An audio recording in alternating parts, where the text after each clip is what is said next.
Mga kababayan, mga ka-DDS, no? Gusto ko lang pong bigyan ng pansin itong panibagong balitang lumabas patungkol po sa employment rate dito sa bansa natin. Na ito ay inilabas ng gobyerno at naging balita at dinala nitong Philippine Star. So ito yung gusto nating pag-usapan sandali. Nakalagay po dito sa balita na inilabas nitong gobyerno, no, na tumaas daw ang employment rate sa bansa, no?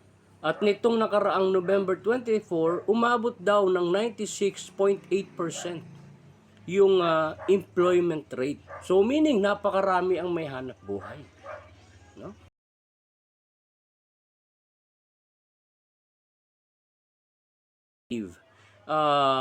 Data na inilabas ng gobyerno noong November 2023, ang may hanap buhay daw ng mga Pilipino ay nasa 49.64 million Filipinos. Yan po yung may hanap buhay, which is equivalent to 96.4%.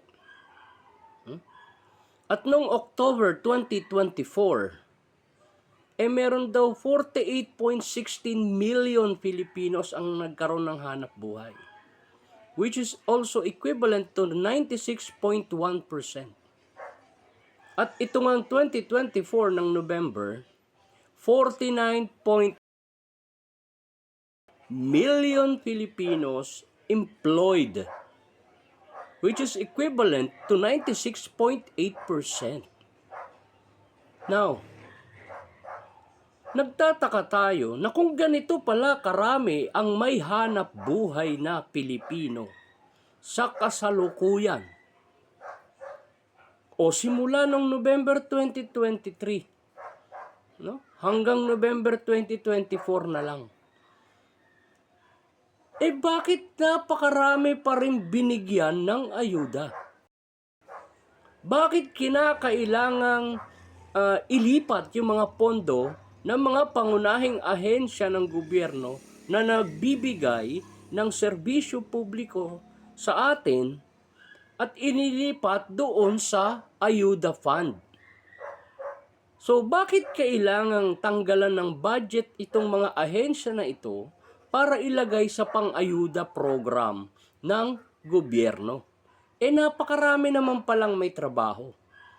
At kagaya po ng huling sinabi ni Saldico patungkol dito sa 50 billion pesos na inalis sa 4Ps, ay para daw maitulong doon pa sa iba.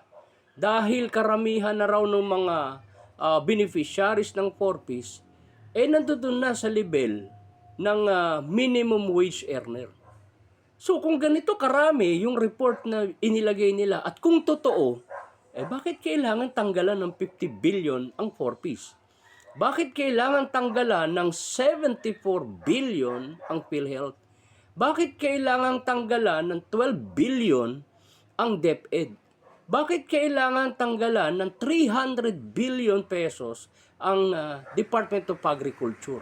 Bakit kailangan tanggalan ng 200 mahigit na billion na mahigit itong DPWH? At pati na rin ang DOTR. Bakit kailangan tanggalan ng 10 billion pesos ang AFP? Bakit kailangan tanggalan ng kung ilang bilyon ang TESDA? So yan po yung mga katanungan na nakakapagtaka. Maglalabas sila ng ganitong klase ng report, pero yung ginagawa nilang aktual ay hindi po umaayon doon sa datang inilalabas nila. Sa makatuwid, ito pong data na inilabas ay hindi po ito totoo. Ito ay inilabas lang para nang sa ganun, no? Magkaroon ng mind conditioning ang mga Pilipino. Ipinapakita nila na kunwari maganda pero talagang pangit. Ipinapakita nila na meron pero wala. So yan po yung ating analysis dito sa report na inilabas ng gobyerno patungkol sa employment rate. Nangangahulugan yung pagtaas ng budget para sa ayuda ay nangangahulugan na marami ang walang hanap buhay na mga Pilipino na kinakailangang bigyan ng ayuda. At sa makatuwid, itong data na ilabas na ito, ito po panlilin lang. No? So kaya sana mga kababayan, no, mabuksan ang ating isipan sa mga ginagawang political propaganda nitong ating gobyerno para lang mapabango ang imahe ni Bobong Marcos. Yun lamang po. Thank you.